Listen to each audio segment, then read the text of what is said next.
This podcast is sponsored by nobody. Hey dudes, welcome to Splat from the Past, the only 80s themed horror and sci-fi show where things can get totally radical. Now today, I will be welcoming Mia Cottet. Mia played the A-group Mean Girl Cheryl in the 1997 comedy classic, timeless comedy classic, I should say, Romy and Michelle's High School Reunion. And she's had a great career. She was also in 9 Months with Hugh Grant. She guest starred on every show from Richard Jeni's Platypus Man to Renegade to many different shows. Herman's Head was, I think, the first credit. And she was also in the Coen Brothers' Intolerable Cruelty. She got her foot massaged by Jackie Chan in the Tuxedo. She was in Joel Schumacher's Phone Booth. And we're going to talk about all of that stuff today, and I can't wait.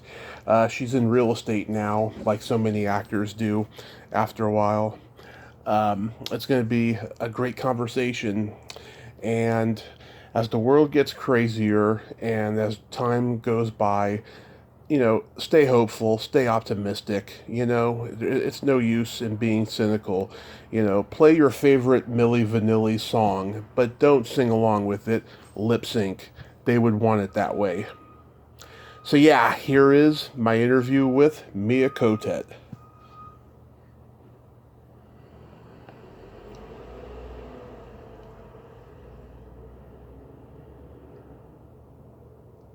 This is such a great honor. Thank you for taking the time today. Oh, thank you. No, I'm really looking forward to speaking with you. I feel like you exude so much joy Aw. in cinema and love movies, and so I'm really looking forward to this. Thank you so much for having me. Oh, that means a lot to me. Thank you so much. So, going back in time, did you gravitate toward acting early on in your childhood? No, actually, I was really into ballet, Mm-hmm. and I initially wanted to be a ballerina, and we moved around a lot growing up, Tommy. My father was transferred every year or two. We moved 9 times, 11 years, and so it was difficult in terms of making friends. And I sort of found sort of safety in the world of ballet. It's very consuming. It's demanding. It sort of it demands a level of professionalism, and so I buried myself into that. And my mother told me when I was about 12, if you get good enough at ballet, we'll let you leave home. You can go to New York. And so at 14, I got accepted into the School of American Ballet, and they let me go. So Wow. I was in New York. I went to professional children's school. I went to high school there. I did live by myself in an apartment. It's just hard to imagine because I'm a 16-year-old now. Yeah. Not in a billion years I let him do that. But that's what I did. And so, and then do you want to know what happened after that? Absolutely. You have carte blanche to tell me anything. Oh, thank you, Joey. So, what happened? I grew too tall. I'm 5'8". I grew too tall to be a ballerina. I was like 6'2" on point, Mm-hmm. and I sustained a serious injury and everything. And I started. I meanwhile started taking acting classes because I was working at First Run Foreign Film House at night, and I was getting educated with all like the European masters Truffaut and Godard and so on, and it was very well, it was very exciting time in cinema, and one of the ushers was an actor, and he took me to his acting class, and I was electrified. I mean, I loved it. It was like ballet. It was another world. Only the director was your choreographer, and it was really exciting. But I was already very much on a dance track, and I kind of put it on the shelf, and any dreams or desires to actually work as an actress. And I got a job dancing as a showgirl, song and dance reviews, feathers, wigs. I was a magician's assistant, the whole thing. Mm-hmm. And I was in Japan as a teenager. I was there for 6 months, and then I spent a lot of time in France and in the south of France, in Monaco. And that's where I started speaking French and so on. But and also I spent, I think, a year in Montreal. So I was on this circuit, at that time, I got commercial agents in New York, and so that's when the acting started, and then overtook, because all the ad agencies are in New York, and they keep you very busy with auditions. So your 9 to 5 every day was just auditioning, and then you get the shoots and the callbacks and more auditioning, and it all starts to build on itself. So one day I just wasn't dancing anymore. I didn't even realize I'd stopped. I was just consumed now in something else. And one of my agents sent my commercial reel to an agent she knew in LA, and he wanted to meet me. I came out. I'm still with the same agent, and so that's how I booked my first audition here. It was on a sitcom called Herman's Head. Yep. And that's how it started. Wow, that is crazy. Yeah, I remember Herman's Head. I used to watch it when I was a kid until it was canceled. How was that experience? Oh, it was amazing. You know, I was a little scared of the audience. I'll be honest. I hadn't done theater ever, and in commercials, it's just you and the camera. There was an intimacy, right? And so that wasn't frightening to me. And in dancing too, when I was doing shows, you would do like 13 shows a week, and it normalized it. And so you'd have the big wig and the feathers on your back, and you'd be running up and down the stairs. And I had a fake mic because I was a terrible singer, but you know, this became normal, and you did not feel vulnerable or exposed, oddly, in the way that you do in front of a live audience. So I remember being nervous about that, but then also the mechanics of it. You know, you still have to hit your tape, and you still have to film it for the cameras, even though the audience is there. So you still have to get the mechanics of it correct. And I played the girlfriend of who was he?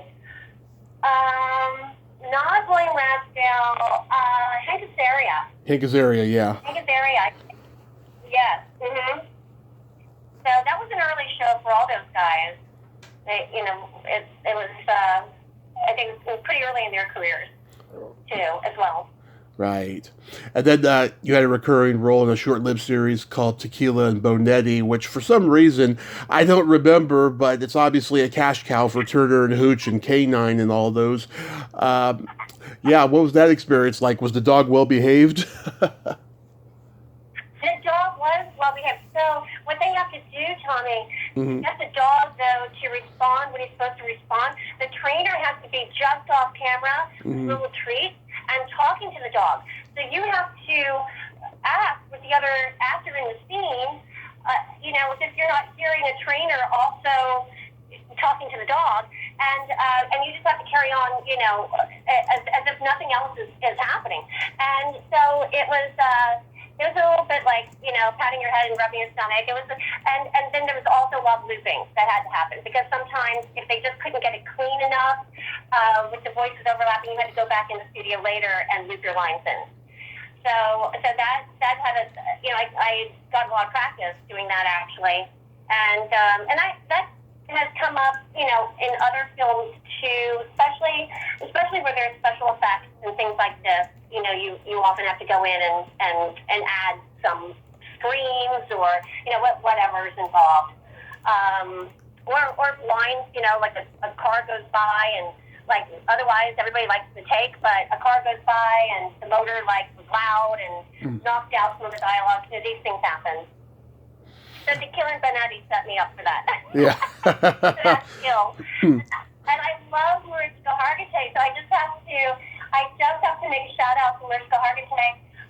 She was such a doll, because, I was a new actress out here, and she was so sweet to me, and in following pilot seasons, I've run into her now and then, and she was always very encouraging, and just a wonderful actress, a wonderful girl.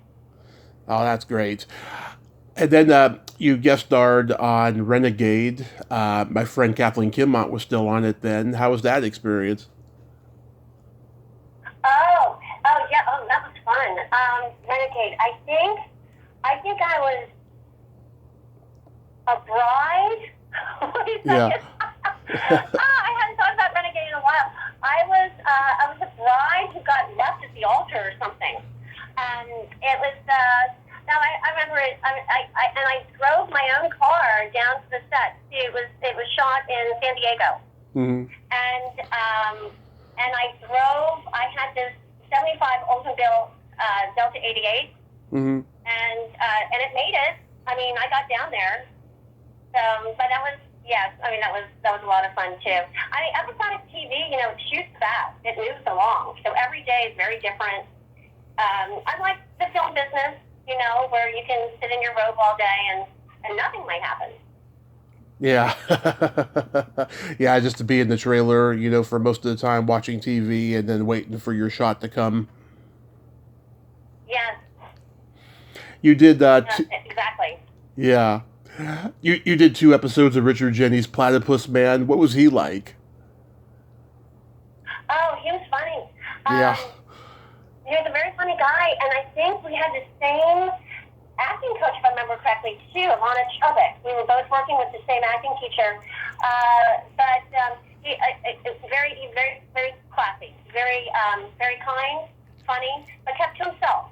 Yeah. There was an aura practice about him. Mm-hmm. He's one of my favorite comedians of all time, and I've talked to comics who knew him. You know, he would do 4 1-hour set shows in one night. Never the same joke, never the same premise. He was a reservoir of comedy. It would be almost time for him to go on. He'd still be in his car writing his next set. I mean, he was amazing. Wow. I mean, that's amazing how that could be that, you know, just to be that fluid, just to have all those options in your head. That's amazing. Yeah, and the sad part and ironic part about it is, you know, he hated doing stand-up comedy, but that was the only platform that allowed him to express himself, and he wanted to be the next Seinfeld with the Platypus Man, but I guess it was just on the wrong network. Yes, I think it was a new network, Mm-hmm. and I think it was like maybe even one of the first years that it was up and running. If I remember correctly, it was yes. So I hear what you're saying. Yeah, absolutely. Yeah. Now yes, mm-hmm. Yeah. It didn't gain a large audience, and I don't think all the episodes even aired. Mm-hmm. Which happens, you know. I used to tell people that as a professional auditioner, and every once in a while something went the distance, and with pilots too, you know, at that time, and this is going back, of course, some years, because Yeah. I've not been active in the last 10 years. I've been very focused on my son and his journey. Mm-hmm. But prior to that, you know, in the time period that we're talking about, the 90s, or very early 2000s, perhaps, you could work steadily but anonymously in TV. You could do pilots, a couple pilots that never got picked up. You could do a pilot that got picked up, but not all the episodes aired, and it died quickly and never gained an audience. And then, so essentially, you were still a new face for next pilot season. And Right. so you could make a living as an actor, but pretty anonymously at that time. Mm-hmm. I know there's no internet. So, Yeah. yeah. Oh, go ahead. Sorry. Oh no, I was just saying. Yeah, there was a lot more anonymity back then. If that makes sense. Well, then I found the writer's strike. Do you remember, was it 2008, the writer's strike? The most recent one was 2008. Yeah. 2008. Okay, that's when I found. That's right. My son was 2.5, and I think I did a Hallmark movie or something, and that was kind of.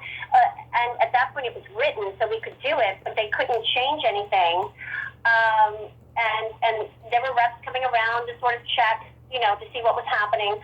But that really changed the landscape of pilot season, I found.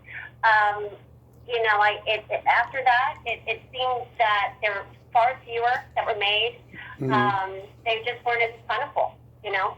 Right. It seemed like decisions were made going into it that there was high interest and probability that something was going to be done with it, instead of just doing a lot of pilots and seeing what might, hit. And I mean, that's at least what my experience was. I found pilot season used to be something where you'd get into the trenches and you'd have, 3 auditions a day, and you'd just be running around. And then it seemed that after the writer's strike, I noticed it seemed to streamline the process. The process seemed to be streamlined. Yeah, you certainly had a couple series that didn't last, like First Time Out and Living in Captivity. Yes, that's right. Yes. It's funny, like working on a movie like Romy and Michelle's, or working on a show like that, was always fun for me because, I'm an introvert by nature, and and these opportunities to share the experience were magic and were really a lot of fun. I don't think people imagine that working as an actress, that you are alone a lot. But actually, it does lend itself to a solitary kind of life. You spend a lot of time by yourself. You have to prepare, you have to learn the lines, learn the scenes, and you can only do that really by yourself. You can have somebody read lines with you if that works, or if you have somebody, but largely you have to do that work on your own. And then you go to the audition, and then there's a lot of time in between your jobs that you're on your own. There's a lot of work to get the work, I guess. Absolutely. And that's a solitary existence. You had a role in 9 Months. That was actually shot in my hometown in the Bay Area. How was working on that? That was a blast. Mm-hmm. That was a blast. I had so much fun on that. That was my first movie. Mm-hmm. And it was, with Hugh Grant and everything, how can you not be just like blown away by his charisma? Yeah. It was spectacular. It was a great experience, and that was one where there were stunts involved, and so I ended up, even though the part was, I think, only in the last third of the movie or so, I ended up spending about 6 weeks up there because there were so many technical elements to the car chase and so on, and so I actually ended up spending a lot of time in San Francisco. I loved it. I loved the town. I loved the shoot. Amazing people, so funny. So Hugh Grant, I just remember laughing. Just so funny in between takes all the time. Robin Williams also super clever. I was a little scared of him though. Yeah. And so I just when he was around, I loved to listen, but I just tried to keep myself small. But no, he just amazing. What a genius. Yeah. I was going to say the toy store scene was shot at my local toy store, which closed down just before the pandemic. Talbot's. It was there for like 37 years. I grew up going there, and we were down the street. Me, my mom and dad, we were down the street driving when there was a huge crowd and a huge entourage there to shoot that scene. It was pretty amazing. It was like in the summer of '94 or something like that. Yes. Now, that scene, I auditioned for that scene, and I auditioned for Lily, the hostess at the restaurant, who he first meets at a party, and I throw the cat, and I ask him to dance. Mm-hmm. He drives me home, but he won't come upstairs with me, and then we run into each other later, and I'm a hostess in a restaurant. So that's the role I got. The role of the gal in the toy store, I don't remember now, because we didn't have scenes together. So I don't remember her name now. So our paths would not have crossed that day. But I was out. If you ever saw outdoor shoots like with cars, I was probably there. I was probably in those suits. Yeah. So how do you get Romy and Michelle's high school reunion? Was it just a standard audition for you? Yes. So I was sent that audition, Mm-hmm. and I think I had to read with the casting director first, which is called a pre-read. So I had to go meet with casting, and they were going to determine whether they would, have me come in and read for producers or not. And I didn't hear anything for 2 weeks, so I thought, well, okay. And you hear more no's than you hear yeses. So Yeah. I was like, well, I was disappointed though, because I really like the script. And then I got a call that I was being called back, not just for producers, but actually for a mix and match with other actors to have sort of a chemistry check to see how we all perform together as a group. And so I went back to that, and I remember the night very well because we had to wait for a long time, and I was really into this perfume at the time by Jean Patou, and everybody wanted a sniff. I had to go around and give everybody a sniff, and but it was,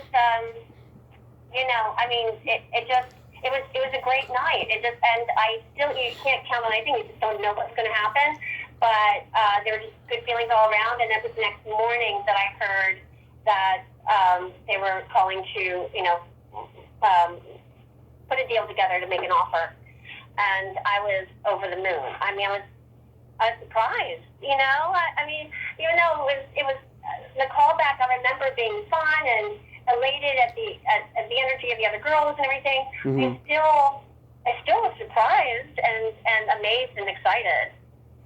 Absolutely. Yeah, David Merkin is the underrated master of dark comedy, and people. I grew up watching Get a Life, and I loved his era of The Simpsons. The show got really goofy and silly when he came on, but he's just got this outside the box mind that I think was just really perfect for this movie. Yes, absolutely. He definitely had a vision for it and was able to translate it. Yeah. What did you think of the script? Oh, I love the script. And I thought it gave a lot of room. Speaking of vision, I thought it gave a lot of room for people to develop their own characters. Yeah. Like within the confines of the script, you had a lot of space to kind of create your own person. Right. And I felt everybody very uniquely had their own, even though we were, in a group, especially the three mean girls, we were together all the time. Everybody had their own distinct energy and timing and quality, and that was interesting. I found that to be exhilarating. Yeah. Was it shot in Arizona? No, it was shot. So we shot in Valencia for the desert scene. In the beginning, when they had the flashbacks to the high school. Yeah. We shot in Valencia. It's just north of here. And then we shot at the old Ambassador Hotel that has since been torn down. So so on days that were kind of slow, when we knew they weren't going to get to us for a number of hours, we'd all try to sneak into the auditorium where Robert Kennedy was shot, and it was eerie. Because it was frozen in time. It'd been empty for quite some time at that point. Yeah, it's funny. I know that L.A. can be very hot. Arizona can be very hot, and that 1987 school lunch scene looks like it was very hot that day. Yeah, it was. I don't think it was though.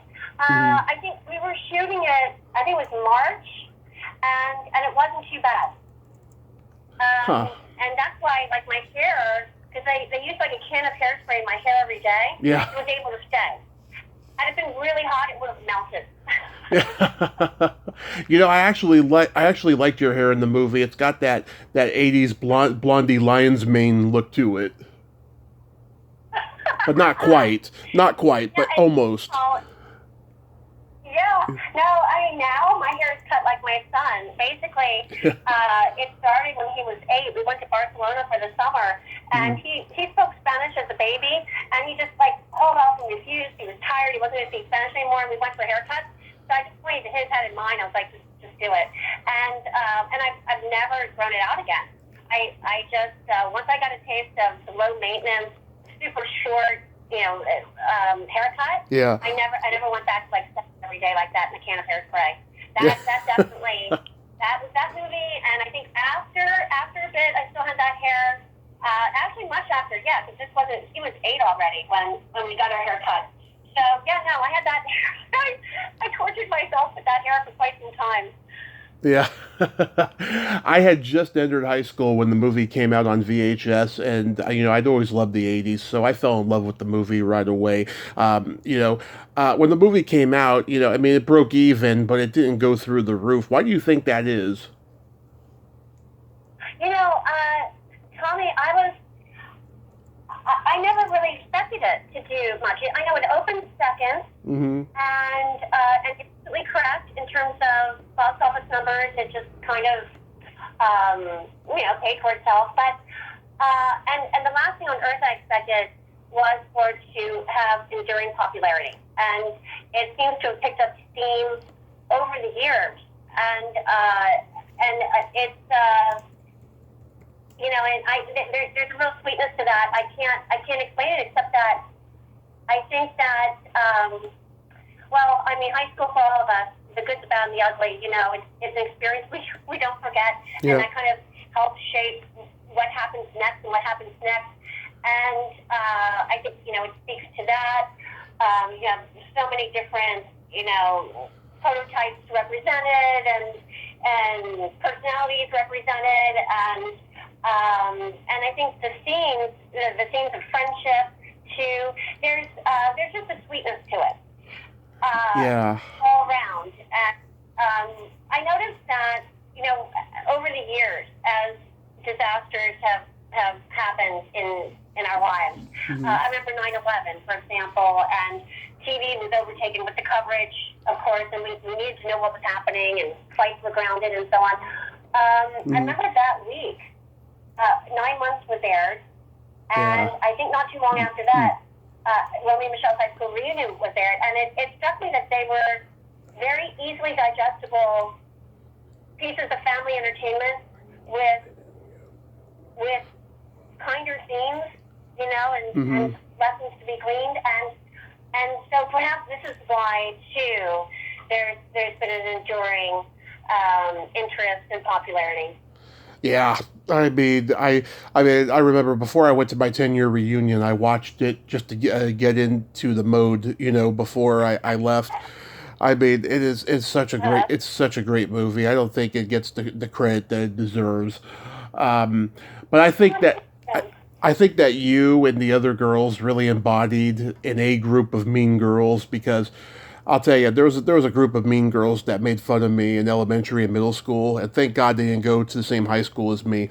But I've seen them since, and they still make fun of me. And it's just Ah, there's that great line that Romy has to you when she finally stands up for herself. She says, "Do you get some kind of sick pleasure torturing other people?" Yes, they do. They are sociopaths. So yeah, I mean, it's totally universal that every school has a group of mean girls like that. Tommy, it's amazing to hear you say that because I was horribly bullied in, especially middle school, was horrendous. Yeah. That really put the fire in me to throw everything I had into ballet and to leave home. Now, it's not a joke when it happens, and so it did. The irony of that did hit me when I got that part. So, but yes, I think it's one of the things about having a child too.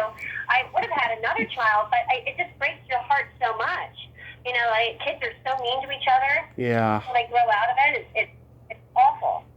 It is. It really is. And they come from entitlement, and some of them their parents are socialites and all that crap. So, yeah, there's nothing you can do. But yeah, you three, Julia Campbell, Kristen Bauer, Elaine Hendricks, all the four of you overall, like you were all so good. Like, did you all get along well? Yes, we did. So Tommy, it was crazy because we were together all the time because we were in all the scenes together. Mm-hmm. And Kristen Bauer and I had a double wide trailer, and we had like this partition in the front. We used to rip it open. Mm-hmm. Wouldn't have any partition. We could just talk more easily. And no need for privacy. We're just rip it open. And then when we get home, we had some weeks that were night shoots. Mm-hmm. And those were definitely punchy nights, turning your days and nights around. And we'd get home early morning from those and then call each other and hang on the phone for another hour or two. Wow. I don't know, it was fun. It took me back to my showgirl days because working with the same dance troupe for 6 months at a time, 8 months at a time, you get very close and you share a dressing room and then you need to break down what happened every day. And so it had a lot of that feel for me. Yeah, did you two remain close? No, so I'm still in touch with Julia Campbell, and just loosely through social media. She had twins, and she and her husband moved, I believe, to Seattle. But so just loosely we're in touch. But what I find, having children, you get very consumed, and or I did anyway. I found it very consuming, and the whole journey, and it's like you have like a spreadsheet with your schedule, and so I did lose touch with some of my friends. And then also just the nature of the business. So, you stay tight, and then somebody leaves for 2 years to Toronto to shoot something, a show or something, and just the distance too can do that. And then sometimes life brings you back together. I did a disaster movie called Landslide with Vincent Spano, and then I ran into him. A friend of a friend invited me to like a dinner, and I ran into him after some years, and and that was it was great to see him again and catch up. So it's we're here in this. Ultimately, Hollywood is a small town. Yeah. But depending, I think, on if you're still auditioning or not, or if you're where your world is focused at the moment, you may or may not be able to stay in touch with people. Yeah. Oh, yeah. I've heard a lot of that. I mean, as a viewer, you want to think that these people all hang out, you're all friends, but a lot of them, they lose touch after a while, and a lot of them don't get along behind the scenes. It's crazy. Oh no, who I loved. I mean, Tommy, I loved Alan Cumming, Yeah. and he and I have also been in touch via Instagram through social media. Just hello. He's like, oh, Mia, all grown up, and just hello and niceties and so on. And he was so much fun. And I remember when he left LA because he was here to do the movie. He stayed a little bit, and then he left. He called me to come to his going away party, and so that was no. I saw him in New York on Broadway, but that was the last time I was able to actually hang out with him, and that was it was a long time ago now. But I just adore him then and now. I mean, he's wonderful. Yeah, oh, he's great. Yeah, he was huge for a while. I haven't seen him too much, but yeah, I remember when he was huge, and I was glad that he became huge. I heard that Will Ferrell had a scene that was cut from the movie. Did you see him on set? Wow, no. Oh, that's amazing. I know.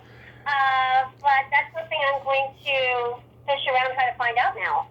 Yeah, I'm a huge fan. Yeah, it just came out recently, like on Yahoo News, that Will Ferrell had a scene in the movie that was cut. I can't remember what it was. Maybe I should have found out before this, but I totally forgot. But I was like, oh, that makes sense. I mean, he was starting to do big movies around that time. He was in Austin Powers around that time too, and stuff. Yeah. It must have been hard not to laugh during the scene when Michelle is explaining the recipe for glue.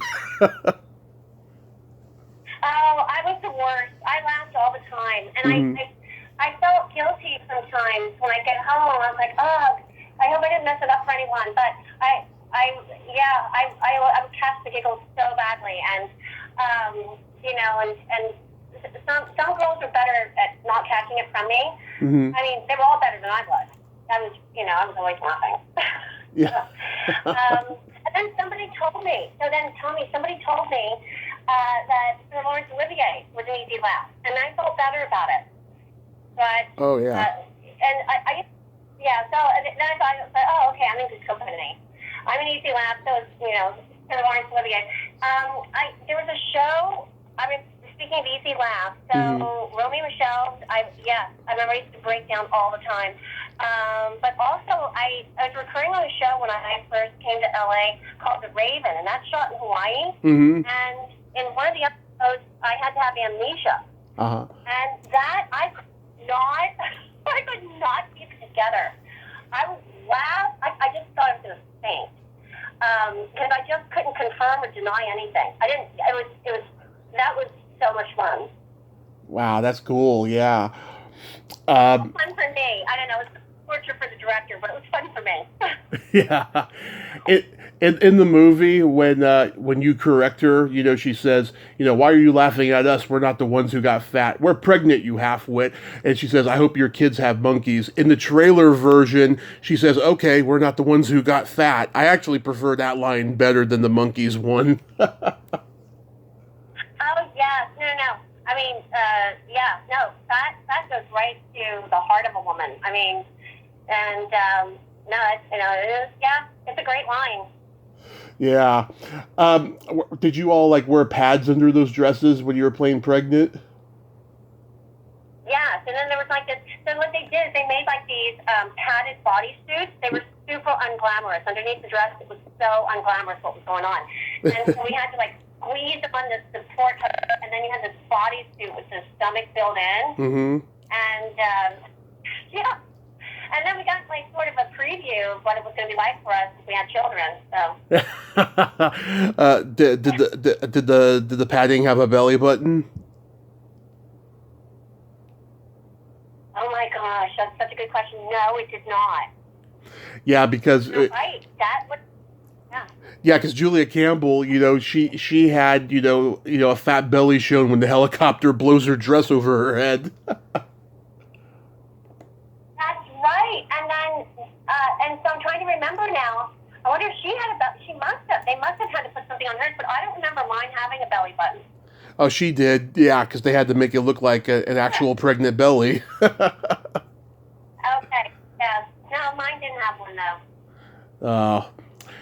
It's very easy to make me laugh. The one line that kills me every time is when Romy says to you three, hey, if anyone needs to make a call, I've got a phone. I got picked up that brick. Yeah. That was great. Yeah. I had a brick like that. Yeah, those are the brick. Those are the early cell phones, yeah. Yeah. Yeah, I had one of those. Yeah, I know. It's great. It's and I love their outfits too. Romy Michelle, their their 80s club girl outfits. Yeah. Really cute. Yeah, and they wannabes. Oh yeah, when they're in the Madonna outfits at the school at the prom, yeah. Yes. Yeah. Janine Garofalo was fucking hilarious. Did she crack everybody up? Yes, and I didn't have that many scenes with her. I had one. Yeah. And with her that I remember. Otherwise, we just weren't in scenes at the same time. So I didn't get I didn't get to know her. I didn't get to know her over the shoot. We just weren't together enough. But yeah, she's a very funny girl, and then she was already becoming a big deal at that time. Oh yeah. So I mean, I thought it was really exciting that we had her in the movie, and I thought it was, she already had been leads in some romantic comedies, and she was already a big deal. Yeah, she makes me laugh so much in this movie. Every time she interacts with Cameron Manheim. Oh, Toby, fuck off. Yeah. I think they should do a sequel where they're put in a position to lie again, and this time they say they invented podcasts. Yes, instead of Post-its. Yeah, that would be funny if they were doing that now. Yes, well, they need to have you on. If they do that, you have to come on. Yeah. You'd be like the first guest or something. It's funny. I tried to find the girl who wrote the movie, and she's not on social media. Robin Schiff? Yeah, that's her name, Robin Schiff, right?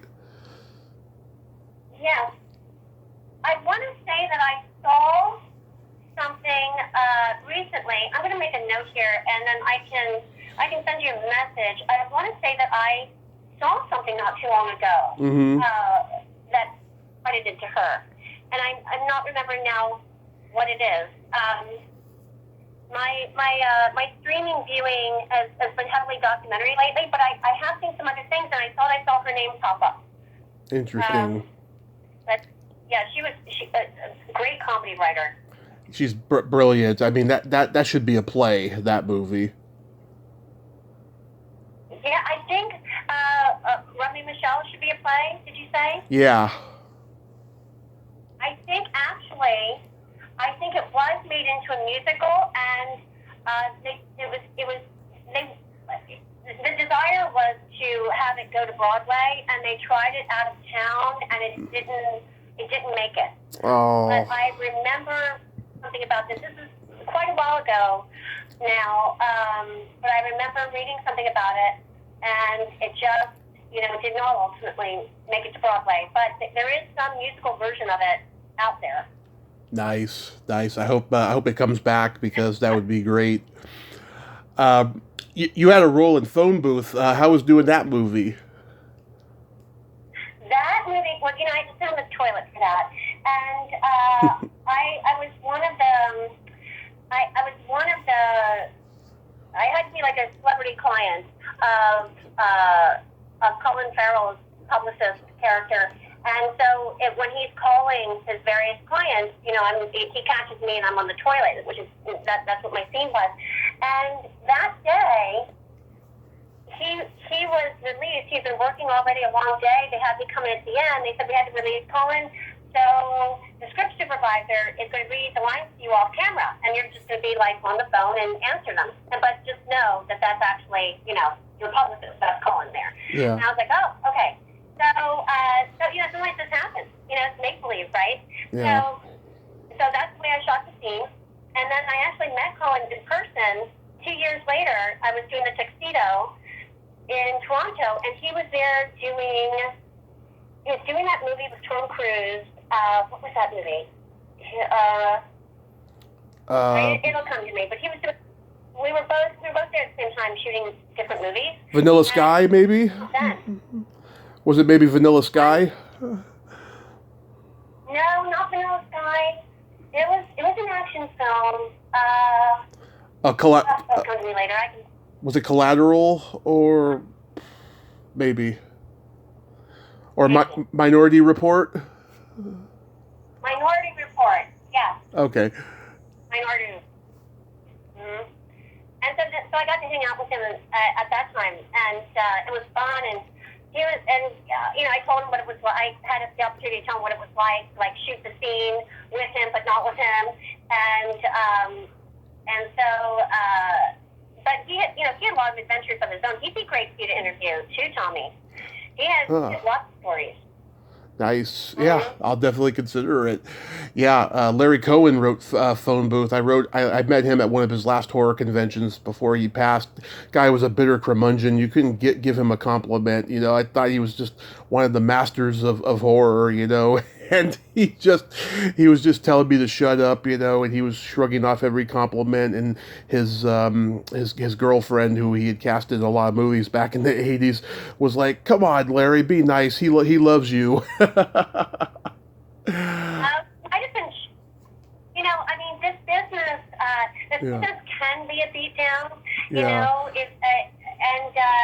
so you might have just been shy. That could have been, because I think like your love of movies really shines through, and it's infectious.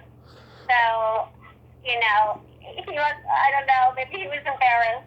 Yeah, he was. I mean, other people have told me that as well. He was one of those guys who had a certain trajectory, and it didn't pan out the way he thought it would. But he left behind a lot of great work, and he should have been proud of that. But I can honestly say, us fans were proud of what he gave us. So. Yeah. Now, when you did the Tuxedo, you had that scene where Jackie Chan rubs your foot. How was doing that scene? Was it awkward? Was it uncomfortable? It hurt. She has really strong hands, Jackie. Jackie. Yeah. It hurt. I remember, yes, and just trying to go with it. Like I didn't want him to know. Like I didn't want to be a baby about it. But ow. Yeah. Oh, no, yes. It's comedy. I've never been. Well, never say never. I guessed it in like a medical drama, but Mm-hmm. by and large, most everything I've ever cast in was a comedy, and maybe it's cliche to say, oh, a job is fun, but it really is fun, and with because you're in the comedy world when you're preparing also. I mean, it's fun what you get to do, it's fun what you get to say, Right. and my scenes with him are very physical, and he had been in the Peking opera as a child. Yeah. His parents put him in there, so he's first before anything a gymnast. And so he pretty much choreographed our scenes, and because I had the dance background, I was able to do it. And I was, balancing my body on like one of his feet at one point, and then, it was definitely singular. I've never had another job like that before or since, Mm-hmm. and it was definitely, an amazing experience. Yeah, I wasn't surprised when you told me that you were a ballerina because your foot did have a little bunion there, and so I was like, yeah, that's ballet feet. That is ballet feet. Yeah, that's something. Yeah, that's from being on point. It hurt. That hurt. Being on point. Any ballerina that tells you it doesn't hurt, they're fibbing. It hurts. Yeah. Jennifer Love Hewitt, I always had a crush on her. What was she like? Oh, she was cute. She was cute. She had her mom had bought her like a cute little puppy. Mm-hmm. And I remember the puppy being there. I'm trying to think I saw her one day because there's a big scene with everybody in it, or we all had to be on the same set, like same sound stage. But we didn't have scenes together. Mm-hmm. So I didn't, like I shot at night a lot too. Yeah. And she shot during the day. So we didn't really get to know each other very well, but definitely, a professional and sweet and that cute little dog was everywhere. Yeah, I love the part, where she's got that, bug on her face, and he's got the cup over it, and he's trying to, maneuver it and stuff, and then like when the bug gets to her neck, she starts laughing because it tickles. as, Cute. Mm-hmm. I actually don't remember that scene because I only saw the movie one time. So, and that's true with Romy and Michelle too. No, I've seen some of my scenes because invariably they get cut together for something, or I've been involved with those kinds of things. But in terms of seeing it, from beginning to end, that only happens for me like at the premiere.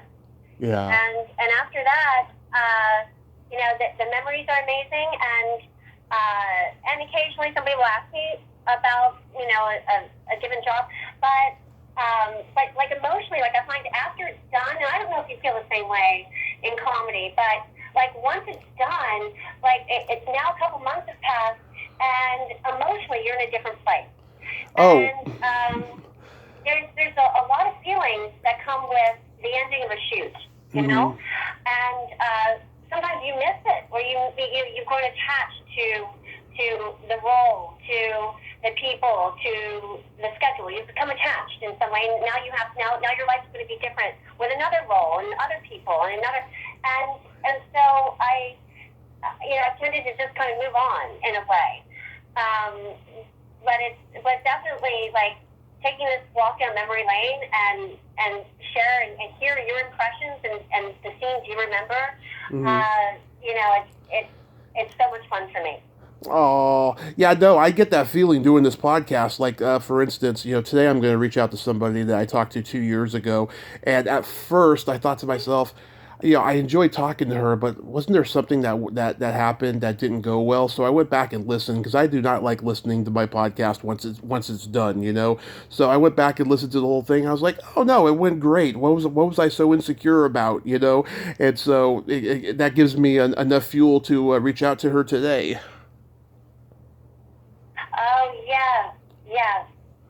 you know? Yes. Yes. No, I completely understand. It's the same. It's the same thing. Um, I was a guest on the Tonight Show actually after 9 months, Oh, yeah.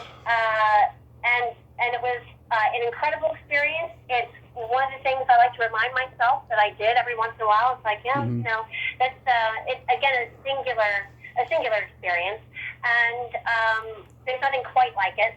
You know, it's live. It's my parents were watching. You know, it's you. It's not a character. There's no wig involved, and so there's a touch of the unknown, right? Yeah. Jay Leno was with Jay Leno at that time, Yeah. and he was an amazing host. He put me at ease. He spoke to me before the broadcast began, Mm-hmm. but that's something else I've never sat down and watched. Yeah, I was going to ask you about that. Yeah, I mean that's an amazing honor to go on the Tonight Show. Mm-hmm. You, It was a real honor. I felt very privileged to have the opportunity to do that. It was definitely one of the highlights, you know, of my career. you also got to work with the Coen brothers on Intolerable Cruelty. How was that? That was a highlight too. That was amazing. I auditioned 2 or 3 times for that. Oh, okay, I know what it was. I auditioned twice for them, and I auditioned for a couple different parts. And Ramona Barcelona was the part that I got. And but they're super in sync.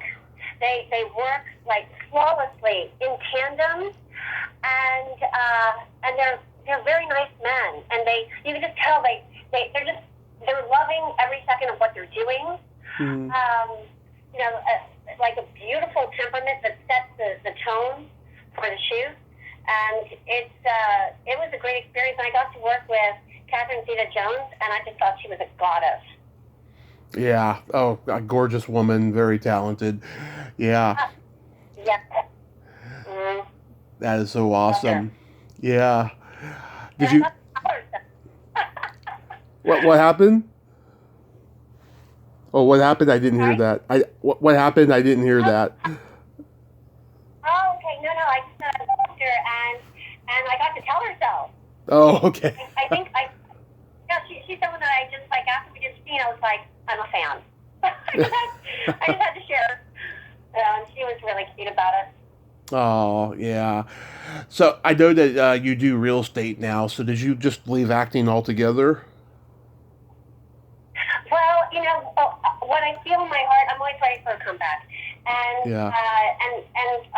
I imagine that's probably my son is turning 17 this Friday, and starting August 1st, he starts to apply to colleges, Mm-hmm. and I see his journey in the next place is going to be going someplace, and he'll be involved, and my role will be different, Mm-hmm. and I see that as a great opportunity to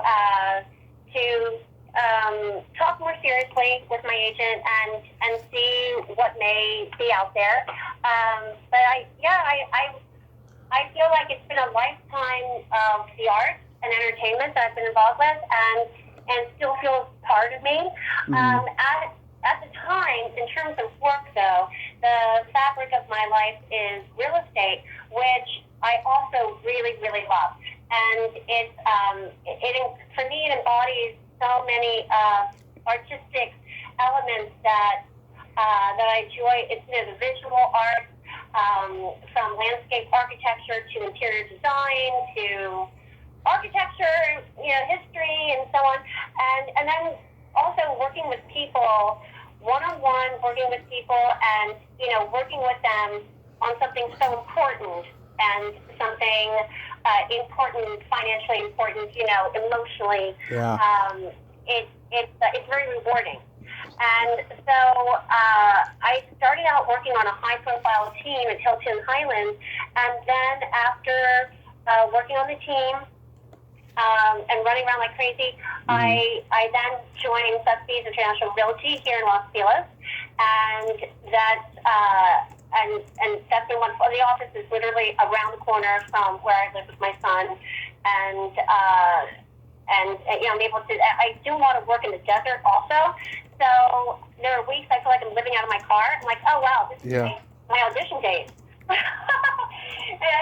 because I run back and forth to some of the desert resort communities, and then here, especially during the pandemic, there was a big migration out to the desert communities, and now people are starting to come back. And so it's been very interesting with COVID too to watch the wave of how real estate has been transformed, and how it's going. It's not what anybody thought it would be. Yeah, I know a lot of actresses who got into selling real estate. It's been very lucrative for them, but during quarantine, oh, it was horrible. They took a real tumble. But then once end of last summer came, next thing you know, oh, everyone was buying houses and they were starting to make money again, and everything's okay now. Yes, I mean it didn't. I don't think anybody predicted how it would burst open. Like after the first 6 months, when we couldn't show a house or have an open house, and people had to make blind offers and for the first time during inspections and things like that. I mean, it was very trying. But after that, I think just the sheer lack of inventory made it very competitive. And then, the competition can also be catching. So you have friends and friends of friends, and then everybody's running around. I've helped all my friends get condos, and then I've helped all my friends get their second places in the desert too. And it's been, it's great to watch watch the equity build for people, and to watch them be able to grow their wealth and everything. It's been an amazing ride. I thought initially, when everything closed down, I thought initially we'd start to see foreclosures. I thought, how come not? I mean, if everything's shut down and we can't even conduct any business, what? And it actually went the opposite direction. Wow. It went crazy. Wow. Crazy. That's interesting. Yeah. Yeah, like in some of the desert places, we're seeing enormous jumps in home equity in the past year. Enormous jumps. 25%, maybe even more in some cases. The competition really drove up home values because of low inventory. So it went that direction instead of crippling the market. It went the other direction. Oh, incredible. So it's time to play my secret silly game. This is a series of silly. This is a series of silly slumber party questions. No win or lose, just pure fun. And how the game works is, I ask you the question, you answer it, and then you ask me that exact same question, and I answer it. And feel free to comment on answers. Okay. I think it'd be pretty funny. Mia, are you ticklish? Yes. Tommy, are you ticklish? Oh, I'm so ticklish. I've been known to hit people in the groin without warning if you tickle me. Okay. I stand warned. What's your favorite part of the body? It could be anything.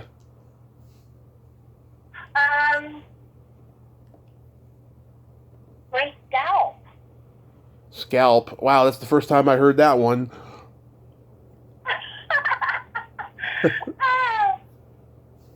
What's the crown? I don't know. That's just what came to mind. That's interesting. I like that. Scalp, because of the crown. Yeah. So tell me, what's your favorite part of the body? The belly button. Okay, so therefore, that's where the questions were coming from. I understand now, with the pregnancy outfit. Yeah. Okay. All right. What color are your toenails painted? Right now they're blue, and this is what I thought for July 4th. I should fashion myself patriotically. So right now they're navy blue, but usually I lean into the blood red. Oh yeah, I love blood red. Yeah, blood red. So tell me, what color are your toenails right now? Right now, they're not painted, but last time they were purple with sparkles. I like to go really bright colors. Wow. Yeah, Okay. I started doing my toes when I was 13. So you're a purple guy. Yeah, I get that from my mom. Yeah. I have an enormous purple sofa in here. Oh yeah. Yeah. Purple is like the defining color in my living room. Purple and aqua. Love it. Yeah, that's so awesome. What would you say is your best personality trait? I don't judge. I and that I don't judge. It's I honestly enjoy people's journeys, Oh, and there's no there's very little. I don't think there's no right and wrong, but I mean there's very little. I don't believe. I feel like if you make a detour, you can always turn around and go the other way, and I just I say that's my favorite quality about myself. And what's yours? Tell me, what is your favorite quality? What is your favorite personality trait? I have empathy and I have no filter. Wow. Oh, I like both of those. Yeah, Good. yeah, Yeah. and yeah, I can tell you're not a judgmental person. It's always refreshing to find out that the mean girl on screen is not the mean girl off screen. You know. No, I was the bully girl in middle school. I never got over that. Yeah. And then my favorite question: is there a stinky smell that just makes you gag? um, wow, that's so good because I can withstand smell. I Hmm. can withstand smell. Probably my son's socks after basketball. Yeah. Probably if they've been reworn. I'd say it's the second round that really, really gets me. Yeah. Oh What God. about you, Tommy? Oh God. Oh well. First. If there is, Oh, go ahead. no, I was just gonna ask you if there was a smell that you couldn't tolerate that made you gag. Yeah. It's either farts or feet. Oh, I oddly like fart. Really. Weird. Yeah. Yeah. Yeah. I talked There's, to I talked to a woman once. She told me she loved the smell. She actually loved the smell of her own. there's a French saying that Hmm. children are like farts. You can only stand your own, which isn't true.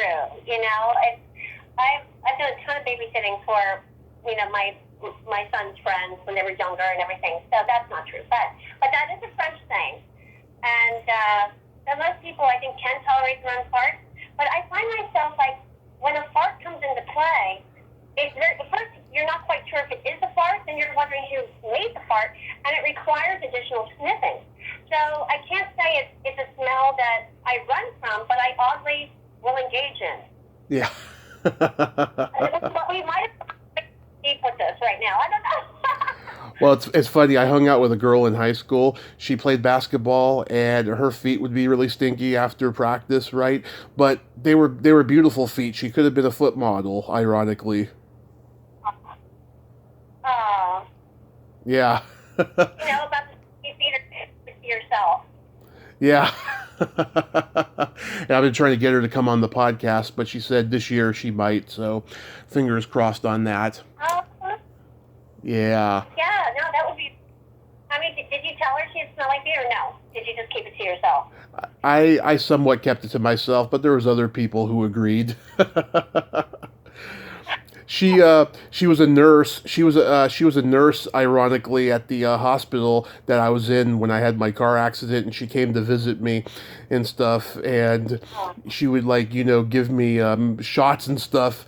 And I was like, oh God, you're gonna do this to your old friend? You're gonna stick the needle in me?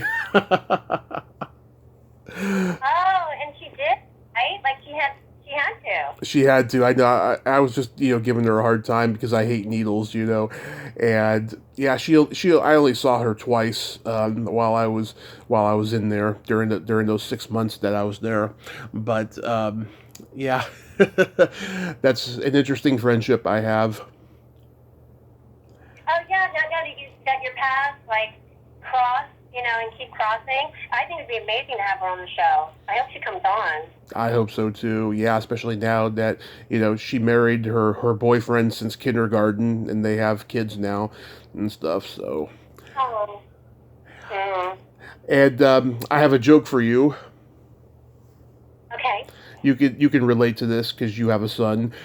What do you call a boy that doesn't masturbate? Uh, wait a minute. Oh, I don't know. Well, I don't know. A liar. What about it? So, okay, all right. When I found out I was having a boy, I was actually really scared. I thought, what are we going to talk about, Yeah. And because I've always enjoyed my female friends. I was super close to my mom. And so when I found out I was having a son, I was like, oh well, what, I was concerned, but raising him alongside my interests, Mm-hmm. it was amazing because he just grew up liking the same things that I like. I don't know how this is sounding, but I mean it's true. You take them to museums, you travel with them, you do everything, and now he's definitely growing into his own person with interests that we don't share. But yeah, so asking me a joke about look how lost I was. I had no idea what to say. Yeah. Everybody loves that joke though, because it's so true. Yeah, it's obvious. Like once you said it, I was like, oh, okay. Yeah, yeah, and I've had some people guess the punchline. They say broken, a loser. Just all these different things. A girl. Oh no. Yeah, I've heard all those punchlines. Well, Mia, I thank you so much for coming on today. You are just truly wonderful, and you're so supportive. Thank you so much for saying all those wonderful complimentary things. I really appreciate it. Oh no, it's true, and I look forward to your future episodes. And thank you so much again for inviting me. Absolutely, and I hope you make a huge comeback. I'd love to see you on a streaming show or something like that. And, it takes time. I'll tell you, there's been a few actors that have come on here, and after they came on here 6 months later, I talked to them again, and they had an agent, and they booked a commercial or something. So maybe it'll happen after this. Who knows? Oh, thank you. Thank you. Yeah, I'll keep you posted. Awesome, awesome. You have yourself a great summer, and be safe. Thank you. You too, Tommy. Thank Okay. you. Bye-bye. Bye-bye. Well, there you have it. Mia Cottet. Ain't she a sweetheart? Great lady, huh? And that's wonderful. She's very close to her son like that. And it was great that we had a conversation like this. I appreciate her support fully. Well, until next time, this is Tommy Throwback Kovac saying there's no shame in living in the past because the present sucks. Later, dudes.